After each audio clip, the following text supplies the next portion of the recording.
The orbital ranch station New Sol hung like a glittering jewel against the endless black of space. Its massive transparent domes reflected the light of 3 distant suns, creating rainbow patterns that danced across the polished metal hull. Inside the largest dome, Earth's most exotic animals roamed freely in perfectly controlled artificial environments that mimicked their homeworlds. Choi Dai-ho stood on the observation deck, his perfectly tailored suit catching the artificial sunlight. At 52, he was Korea's richest man, having made his fortune mining rare crystals from the outer rim planets. His guests tonight were the cream of human society, politicians, military leaders, and fellow billionaires who had traveled from across the solar system to see his latest acquisition. "Ladies and gentlemen," Dai-ho announced, raising his crystal glass of Martian wine, "tonight you will witness something truly spectacular. I've spent 2 billion credits creating the perfect predator." The crowd of 30 elite guests murmured with anticipation. They had seen genetically enhanced tigers that could leap 50 meters, eagles with wingspans wider than ancient Earth aircraft, and wolves that could track prey across entire continents. But Dai-ho's smile suggested this would be different. "Doctor." Park Min-seo shifted uncomfortably near the back of the group. She hadn't wanted to come to this party, but her research into animal consciousness had caught Dai-ho's attention. He had promised funding for her work if she would demonstrate her findings to his guests. What he really wanted was her daughter. Hana stood beside her mother, her dark eyes taking in everything around them. At 17, she was tall and thin, with long black hair that she constantly touched when nervous. The sounds and lights of the party overwhelmed her senses, but she had learned to cope. Her autism made reading human emotions difficult, but animals were different. Animals made sense. "Behold," Dai-ho declared dramatically, "thunder." The lights dimmed, and a section of the floor began to rise. A circular arena emerged, surrounded by energy barriers that hummed with deadly power. In the center stood the most magnificent horse anyone had ever seen. Thunder was massive, nearly 7 feet tall at the shoulder, with muscles that rippled like liquid steel beneath his midnight black coat. His eyes glowed with an unnatural silver light, and when he moved, sparks of bioelectric energy crackled around his hooves. "Genetic engineering at its finest," Dai-ho continued proudly. "Enhanced strength, speed, and intelligence, neural implants that boost his reflexes to superhuman levels. He can outrun a hovercar and kick through titanium plating."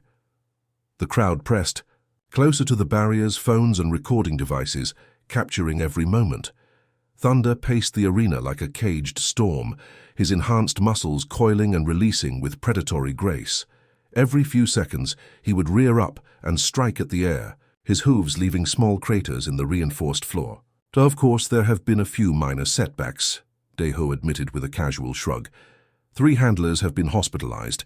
My best trainer, Kim Jae-sung, spent 2 weeks in the medical bay after Thunder decided he didn't like being groomed. But that just proves how perfectly we've recreated the wild spirit of ancient Earth horses. A nervous laugh rippled through the crowd. Everyone knew the risks of genetic enhancement. Push too far, and you created monsters instead of marvels. Hana watched Thunder pace and felt her heart break. While the guests saw a magnificent beast, she saw something else entirely. Waves of agony rolled off the horse like heat from a fire.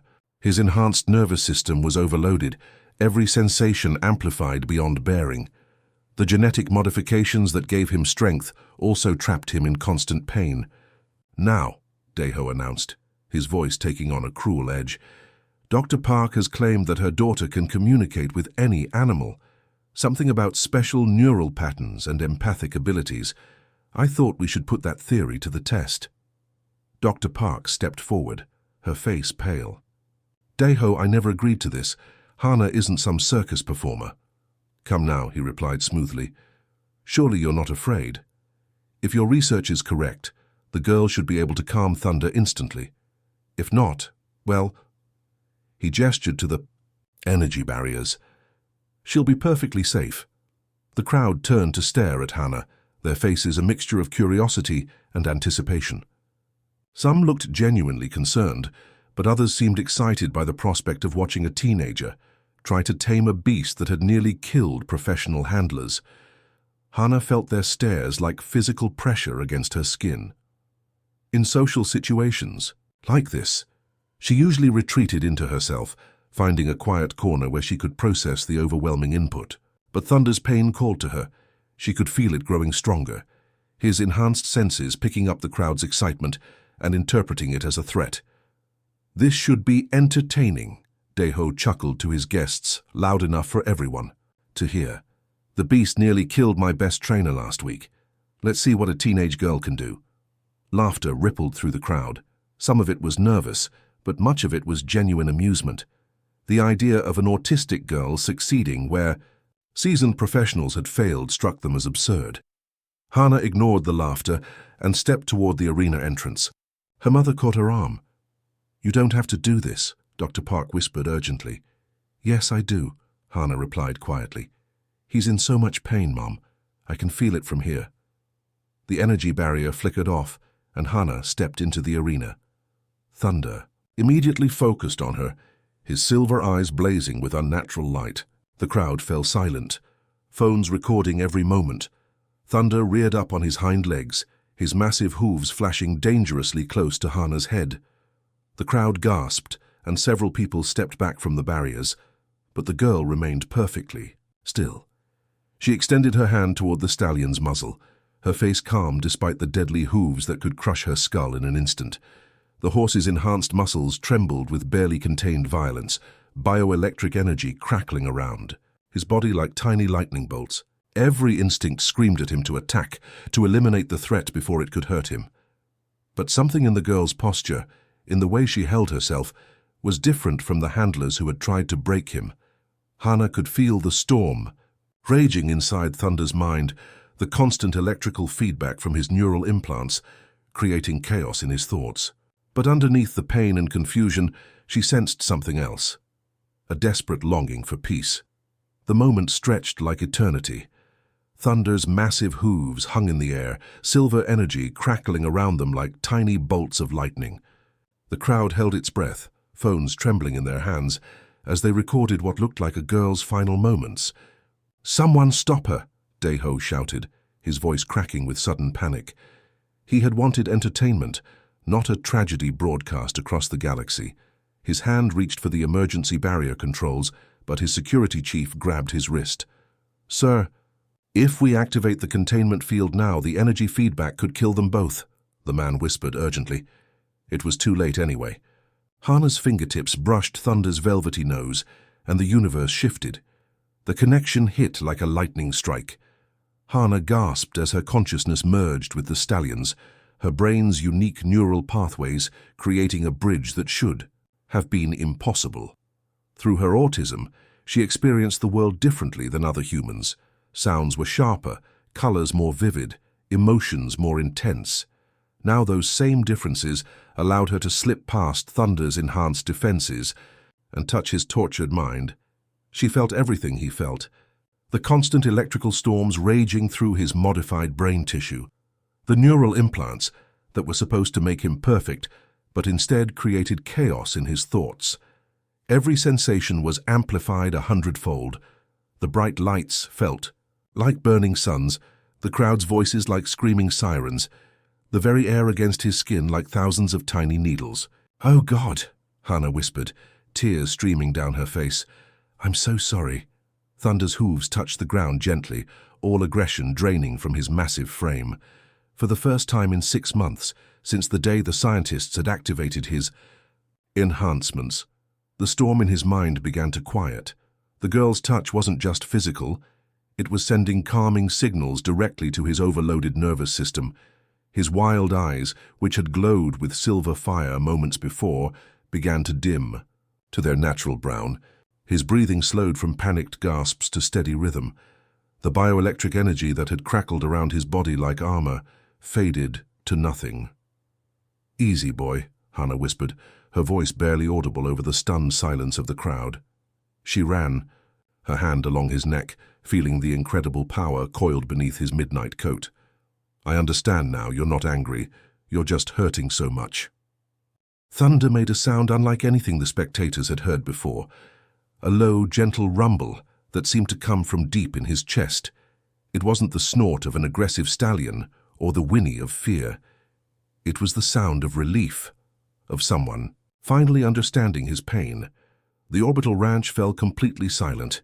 Even the artificial environmental systems seemed to hush, as if the station itself was holding its breath. The only sound was Thunder's soft nickering as he nuzzled Hana's shoulder like a gentle pet seeking comfort. Daeho's mouth hung open, his expensive wineglass forgotten in his hand. This was impossible. His team of genetic engineers, animal behaviorists, and neural specialists had spent years perfecting Thunder's enhancements. They had run thousands of simulations, tested every possible scenario. The modifications were supposed to create the perfect specimen, stronger, faster, more intelligent than any natural horse. Instead, they had created a monster trapped in constant agony. "How did she—" Daeho began, but his words died in his throat as he watched his supposedly untamable stallion rest his massive head against the girl's small frame. Hana kept one hand on Thunder's neck, feeling his heartbeat slow to a normal rhythm. With her other hand, she traced the nearly invisible scars where the neural implants had been surgically inserted. Her enhanced empathy allowed her to map the damage like a doctor reading medical scans. "The modifications are causing neural feedback loops," she said simply, her voice carrying clearly in the silent dome. She didn't take her eyes off Thunder, maintaining the fragile connection between their minds. "Every enhancement you gave him is fighting with his natural brain chemistry. The strength boosters overload his motor cortex. The speed enhancers flood his system with adrenaline. The intelligence upgrades create feedback loops that feel like constant migraines." The crowd began to murmur, but Hana raised her free hand. "For silence." Thunder's ears twitched nervously at the sound of voices. "He's been in pain this whole time," she continued, her voice growing stronger. "Every single day since you turned on those implants. That's why he attacks. He's not wild or vicious. He's just trying to make the pain stop. When handlers approach him, his enhanced senses detect their heartbeats, their breathing, their body heat, and it all gets amplified until it feels like torture." Dr. Park Min-seo felt tears prick her eyes as she watched her daughter accomplish what teams of experts couldn't manage in months. She had always known Hana was special, but seeing her gift in action still took her breath away. The girl's autism wasn't a disability. It was a superpower that allowed her to connect with other minds in ways that neurotypical humans never could. Thunder suddenly lifted his head, his ears pricking forward. Through their connection, Hana felt his confusion and growing alarm. Something was wrong. His enhanced senses were picking up signals that the humans couldn't detect, electromagnetic pulses coming from beyond the station's hull. "What is it, boy?" Hana whispered. But before Thunder could respond, emergency alarms began blaring throughout the station. Red warning lights bathed the dome as the station's AI announced in a calm, mechanical voice, "Attention all personnel. Unknown vessels detected approaching the station. All guests please remain calm and proceed to designated safe areas." Through the transparent walls of the dome, points of light began appearing in the darkness of space. They weren't human ships. Their design was too organic, too fluid. As they drew closer, the lights resolved into massive vessels that seemed to be grown rather than built, their hulls rippling with bioluminescent patterns. Daeho finally found his voice. "What in the hell is that?" Thunder reared up again, but this time it wasn't from pain or aggression. It was recognition. Through their neural link, Hana felt his confusion deepen. The horse's enhanced senses were detecting something familiar about the approaching ships, energy signatures that matched his own modified neural implants. "They're not human," Hana said quietly, her hand still resting on Thunder's neck. "And I think they're here because of him." The emergency meeting room aboard New Seoul buzzed with tension 2 days after the alien ships had vanished as mysteriously. As they had appeared, holographic displays flickered around the conference table, showing star charts and tactical readouts that painted a terrifying picture of humanity's situation. Admiral Kim Tae-jun looked like he had aged 10 years in the tower past week. His uniform was wrinkled, his usually perfect military bearing replaced by the slumped posture of a man carrying impossible weight. Dark circles under his eyes spoke of sleepless nights spent coordinating humanity's desperate response to their first contact with alien intelligence. "We have a situation," he announced to the hastily assembled group of Daeho's guests, scientists, and military advisors. His voice carried the authority of someone who had commanded fleets in the asteroid wars, but now it trembled with uncertainty. First contact has gone catastrophically wrong. The main holographic display materialized above the table, showing the outer rim of human space. Massive alien vessels surrounded Earth's mining colonies on Europa, Titan, and the Kuiper Belt stations. The ships were unlike anything in human military databases.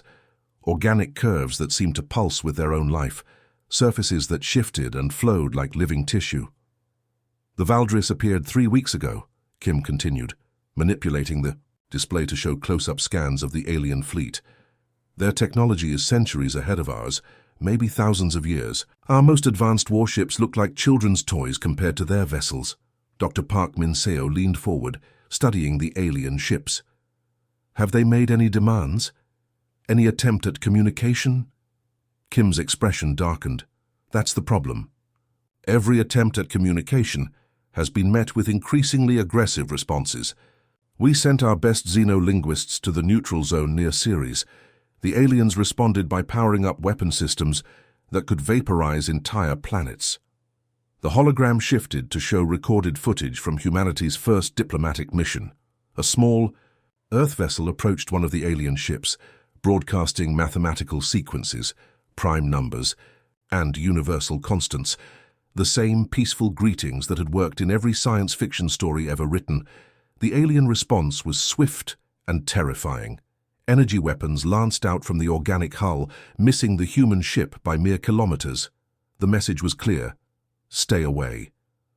Our top diplomats tried visual communication, musical sequences, even artistic displays, Kim continued. The Valdris interpreted every gesture as hostile. They've established a blockade around every human colony, no ships in or out. 30 million people are trapped. Daeho studied the tactical displays with the calculating mind that had made him wealthy. "What's their endgame? Are they preparing to invade?" "That's what terrifies me," Kim replied. "They're not invading. They're not even communicating. They're just waiting. Our xenobiology experts think they might be studying us, learning our weaknesses before launching a full assault." The room fell silent as the implications sank in. Earth's military might was impressive by human standards, but against technology this advanced, humanity wouldn't last a week in open warfare. Dr. Lee, So-Jin, the station's chief scientist, raised her hand. "Have we considered that their aggression might be defensive? Perhaps they're as afraid of us as we are of them?" Kim shook his head. "That was our first theory. But look at this." The hologram changed to show energy readings from the alien ships. These are power signatures from their weapons systems. They're constantly charged, always ready to fire. This isn't fear. It's preparation for war. Thunder suddenly whinnied from the adjoining stable area, his enhanced senses picking up the stress and fear radiating from the humans. Through the transparent wall, Hana could see him pacing restlessly, his eyes glowing with that familiar silver light. "He's getting agitated," Hana said quietly, never taking her eyes off the stallion. "All this talk of violence and aggression, he can feel it through our neural link." Kim's weathered face turned toward the girl who had accomplished the impossible just days earlier. "That's actually why I'm here. Your daughter did something that our best experts said was impossible. She understood Thunder's pain when no one else could see past his aggression." Daeho frowned, not liking where this conversation was heading. "What does my horse have to do with alien invaders? What if the Valdris aren't hostile?" Kim asked, his voice taking on a desperate edge. "What if they're suffering like Thunder was? Their ships are clearly biomechanical, possibly integrated, with living tissue. What if their aggression is just pain expressing itself as violence?" Dr. Park Min-seo's face went pale as she understood the Admiral's implication. "You want to send a teenage girl to make first contact with hostile aliens? Absolutely not." "Mom," Hana said softly, finally turning away from Thunder to face the room. "They're not hostile. They're scared." Every head turned toward her. Kim leaned forward intently. "What do you mean?" Hana struggled to put her unique perceptions into words that others could understand. When Thunder appeared aggressive, everyone saw a dangerous animal that needed to be controlled. But his aggression was just pain. The aliens, when they power up their weapons and establish blockades, you see hostile invaders. But what if they're just trying to protect themselves from something that's hurting them? The room erupted in murmurs and arguments.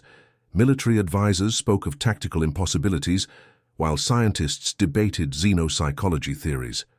But Kim raised his hand for silence, his eyes never leaving Hana's face. "You think you could communicate with them the same way you did with Thunder?" "I don't know," Hana admitted honestly, "but I know that violence only breeds more violence. If they're in pain like Thunder was, then attacking them will only make them more desperate." Thunder whinnied again, more urgently this time. Through their connection, Hana felt his growing distress. Something was wrong, not just with the conversation, but with something much larger. Suddenly, alarms began blaring throughout the station.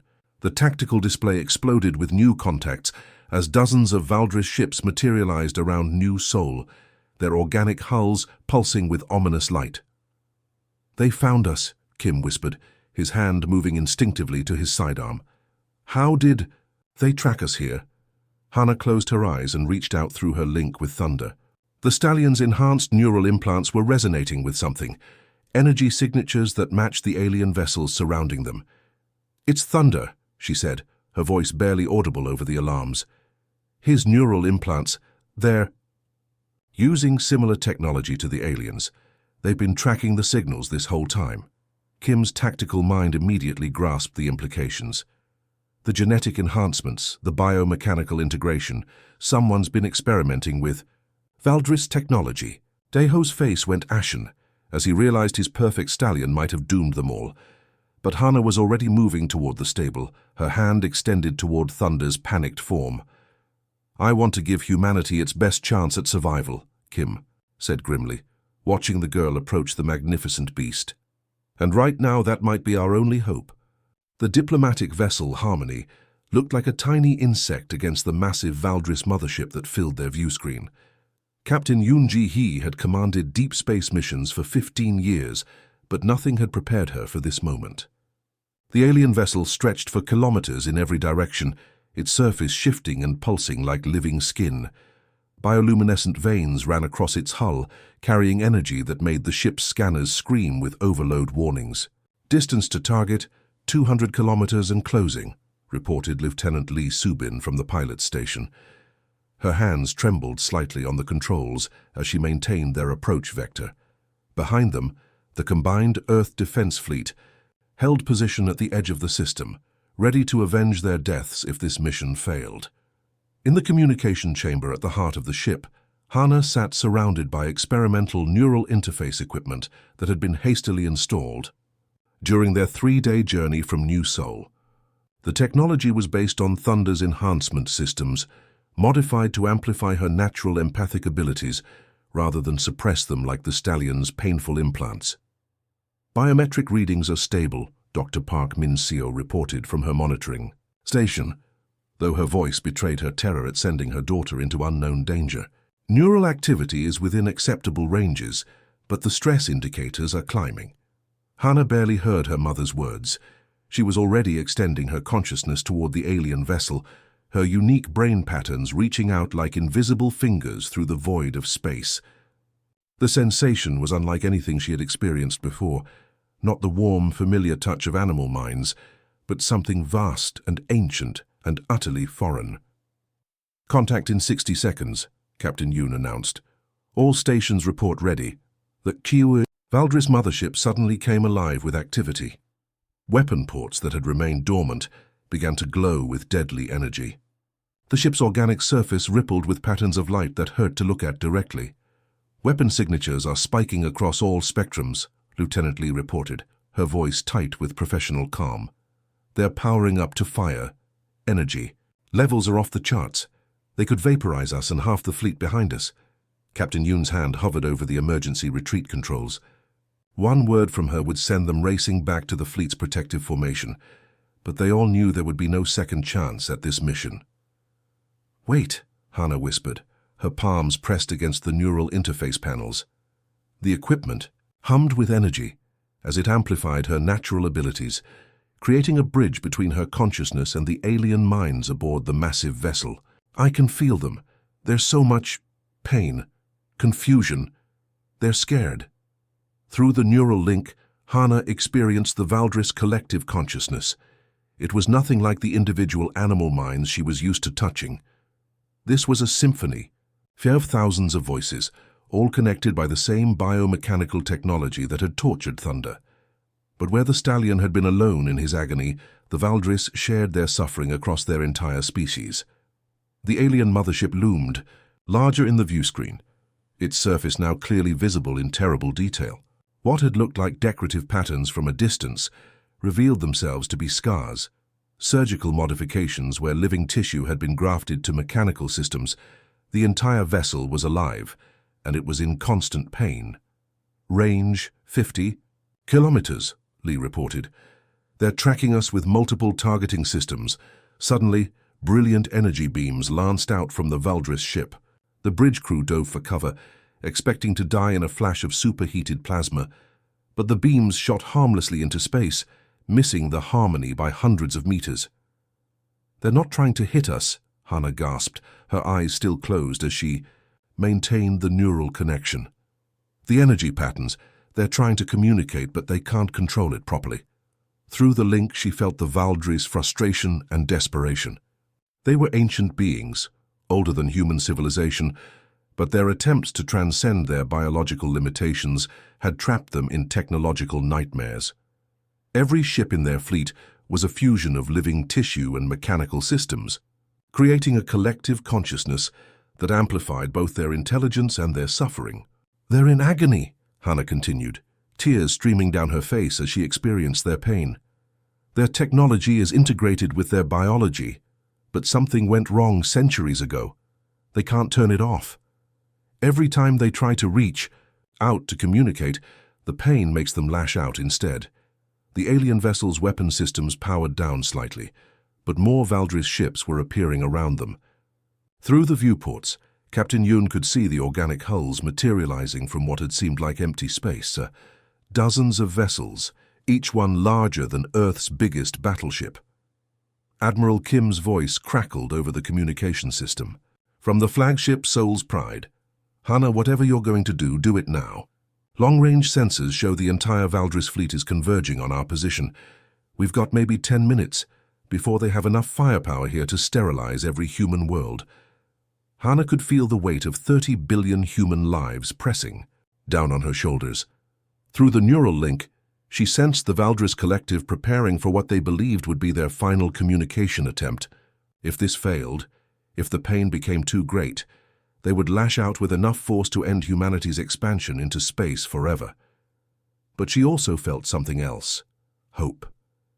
Buried beneath centuries of technological torture, the Valdris remembered what it felt like to touch another mind without causing pain.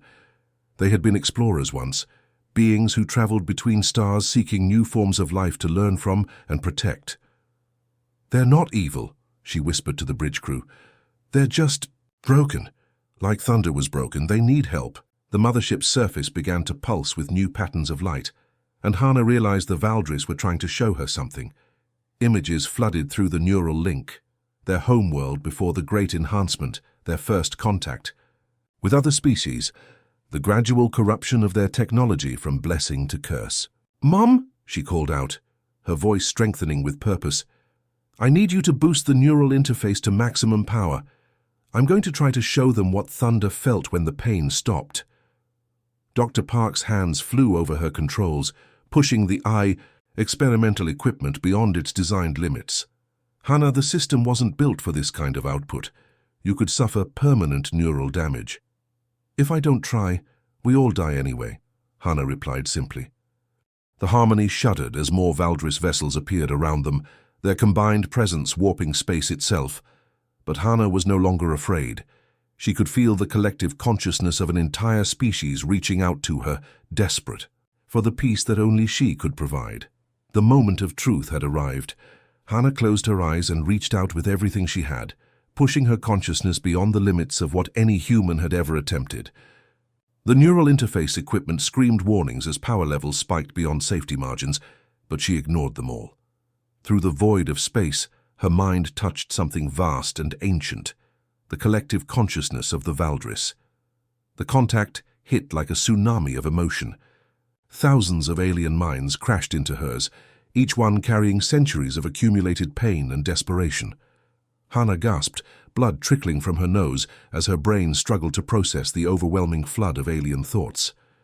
But she held on, diving deeper into their shared consciousness. She found them trapped in technological prisons of their own making.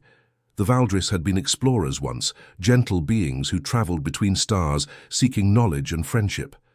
But in their quest to transcend their physical limitations, they had fused their biology with advanced technology. The integration was supposed to make them perfect, stronger, smarter, capable of surviving in the harsh depths of space. Instead, it had created the same neural feedback loops that had tortured Thunder. Every enhanced Valdris was locked in, constant agony, their natural neural pathways overwhelmed by artificial systems that amplified every sensation beyond bearing. They had become a species of the walking wounded, their pain so intense that any attempt at communication came out as aggression. Peace. Hannah projected across the neural link, sharing the exact sensation Thunder had felt when his suffering finally ended. The memory flowed from her mind to theirs, the moment when the stallion's overloaded nervous system had found calm, when the electrical storms in his brain had finally quieted. The response was immediate and overwhelming. The massive Valdris mothership shuddered as thousands of alien minds focused on that single moment of relief. The aggressive red lights pulsing across its hull shifted to soft blue, and the weapon systems that had been charging to fire suddenly powered down. Understanding, Hannah continued, opening her heart to the collective consciousness. We are the same. We suffer. We make mistakes. We hurt those we want to help. Through the neural link, she felt their wonder ripple across the fleet. These young creatures, barely out of their technological infancy by Valdris standards, understood something that the ancient aliens had forgotten in their centuries of pain. Suffering was not a sign of weakness to be eliminated through enhancement. It was part of consciousness itself, to be accepted and managed rather than fought. Neural activity is off the charts, Dr. Park reported from her monitoring station, her voice tight with worry. Hannah's brain is processing information at impossible rates. She's going to burn out her neural pathways. But Hannah was beyond hearing. Her mother's concerns. She was teaching an entire species how to find peace. One by one, she showed individual Valdris the techniques her different neurology had instinctively grasped.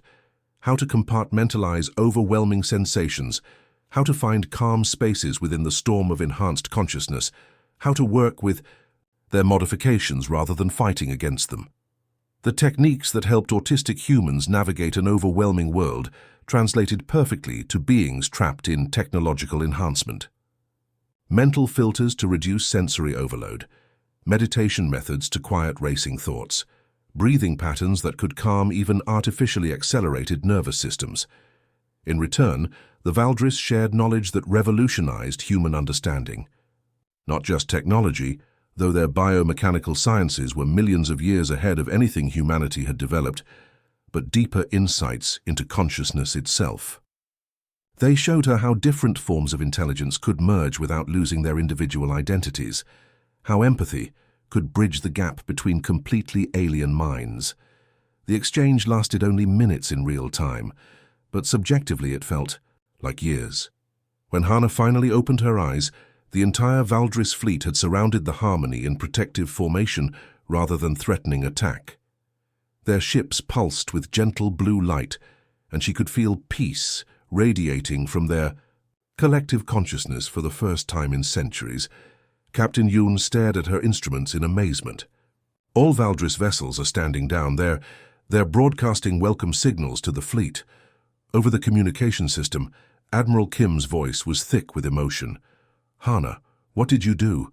They're sending us star charts, peaceful, contact protocols, offers of alliance. It's like they're completely different beings. They always were, Hannah whispered, exhaustion overwhelming her as the neural interface finally shut down. They just needed someone to show them how to manage their pain instead of letting it control them. 3 months later, Hannah stood at the podium in the United Earth Assembly Hall, looking out at an audience that would have been impossible to imagine just a year earlier. Human diplomats sat alongside Valdris representatives, their biomechanical forms no longer seeming monstrous but simply different.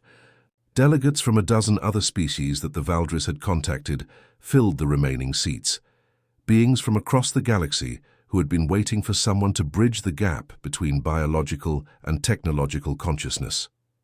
The girl who had been mocked for her differences had become humanity's greatest ambassador, proving that those who see the world differently often see what others cannot. Her autism, once viewed as a limitation, had saved not just humanity, but an entire galactic civilization trapped in their own technological enhancement. Choi Dai-ho watched from the gallery, his expression filled with pride and wonder. The billionaire had become her greatest sponsor and protector, funding research stations across human space where neurodivergent individuals could explore their unique gifts. He had learned that true perfection came not from enhancement, but from accepting and nurturing natural differences. Understanding begins not with changing others, Hannah told the assembled delegates, her voice carrying clearly through the translation systems that now allowed dozens of species to communicate, but with seeing their pain and offering compassion. We are all different, we all suffer, but we can help each other find peace. Through the assembly hall's massive windows, thunder could be seen grazing peacefully in the station's expanded gardens. The stallion was fully healed now, his enhancements modified using Valdris biotechnology to enhance rather than torment his natural abilities. He had become a symbol of hope, living proof that what seems wild and dangerous might simply be crying out for help. As the applause from dozens of species filled the hall, Hannah smiled and touched the neural interface bracelet on her wrist, a gift from the Valdris that allowed her to maintain contact with their collective consciousness. Through it, she could feel their gratitude and joy radiating across the galaxy, carried by quantum entanglement to every corner of known space. The age of lonely species, struggling alone in the dark, had ended. The age of understanding had begun. The end